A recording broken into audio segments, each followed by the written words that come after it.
So I'm going to go to my last one. And reality is this could be the least important one. But, to everybody, they're different.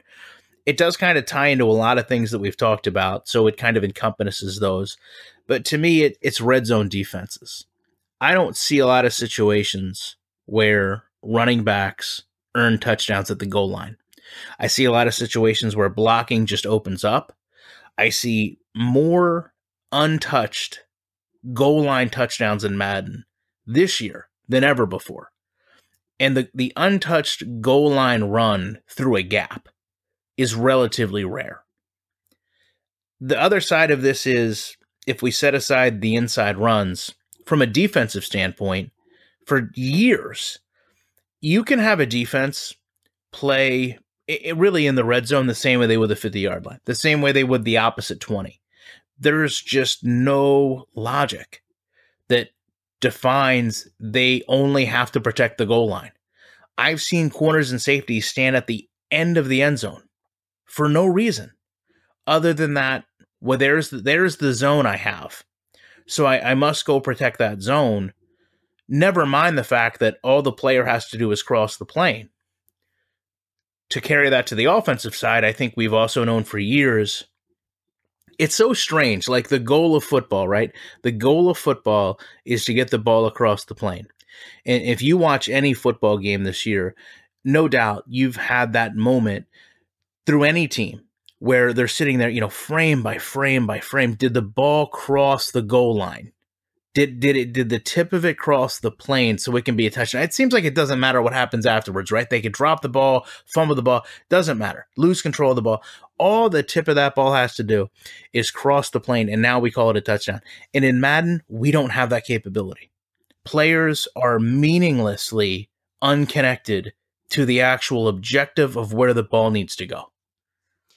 In the red zone, it is either a wide open touchdown or just getting tackled in the backfield for 2 yards. Like there's no fighting for that yard. I think that's what's missing the most. Like we all know the football heads know that's the hardest part of the field to score. And it's reflected in Madden certainly, but it's how it's hard to score. It's like, it's either, you try to run up the middle and there's a gaping hole and you walk into the end zone, or you're just stuffed. Like, when was the last time you carried two guys forward into the end zone? It's very, very rare. And it's mostly just tosses and stretches that lead to goal line rushing touchdowns. So that all relates, I think, hand in hand with your first point, where it just the momentum and height, weight, like just there needs to be a strength and power element to the gameplay that is missing right now for sure.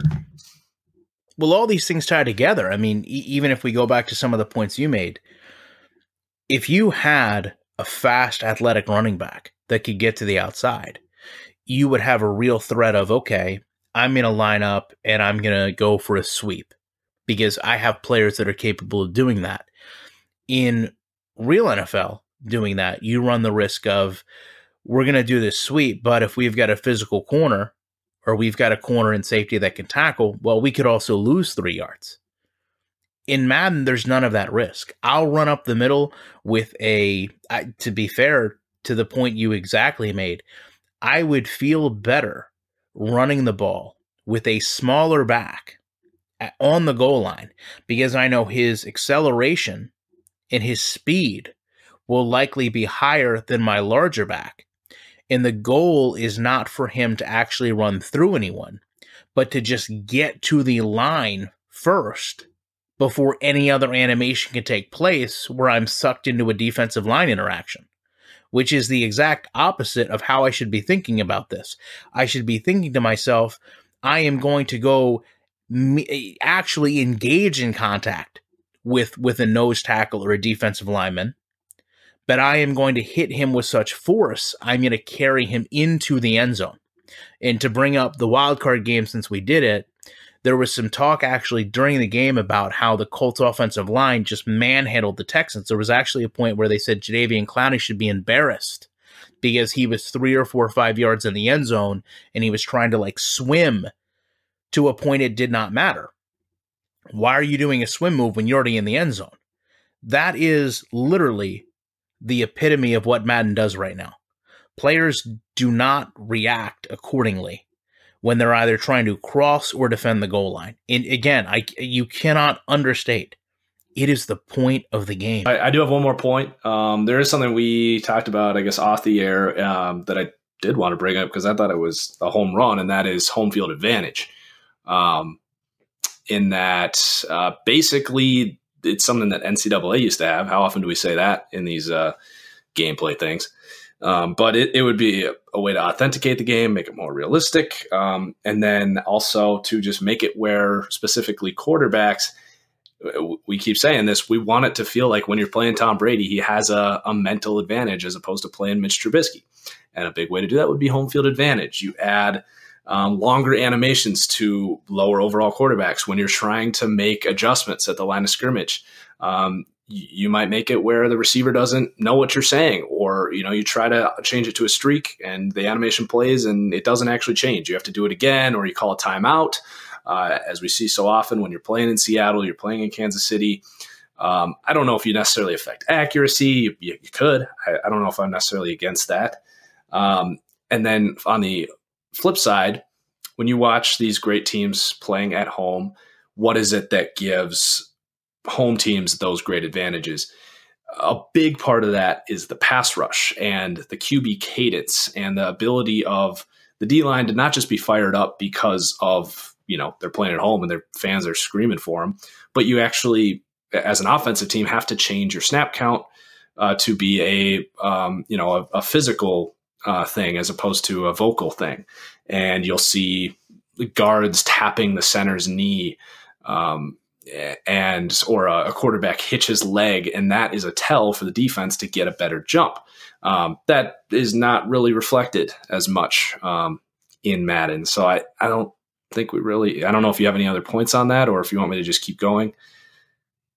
No, I don't want you to keep going with that. That is such a slippery slope.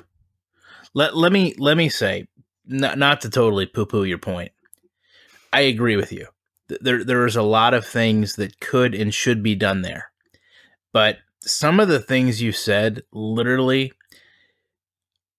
I don't want to say they're bad points, because they're not. I fear proper implementation. So when you say things like, the quarterback drop back will be slower, or animations will be elongated, I understand what you're trying to achieve. I fear a situation where I physically cannot throw the ball, or I cannot use my player properly because the game will not let me out of an animation that it's intentionally slowed in an attempt to make the game more difficult. Because if there's one thing, clarify, I was talking about a pre-snap animation, not anything that would have. Yeah. No, I'm talking about you're telling your receiver to change from a slant to a streak, and instead of a tapping of the helmet that you might get from Tom Brady, you're talking about Mitch Trubisky taking 4 or 5 steps out towards the tackle and making a bunch of arm motions, showing frustration because he can't convey his communication to his receiver. I'm not talking about anything after the snap other than potentially a boost for that pass rush, which I don't know if would have a negative impact on the gameplay. Oh, well then, your ideas went well there. I apologize for not correctly assessing what you were trying to explain. So I guess it would be fair to say that you have the same fear that what you just told me would lead to catastrophe. Yeah. All right. So I think we're in agreement there after a little clarification.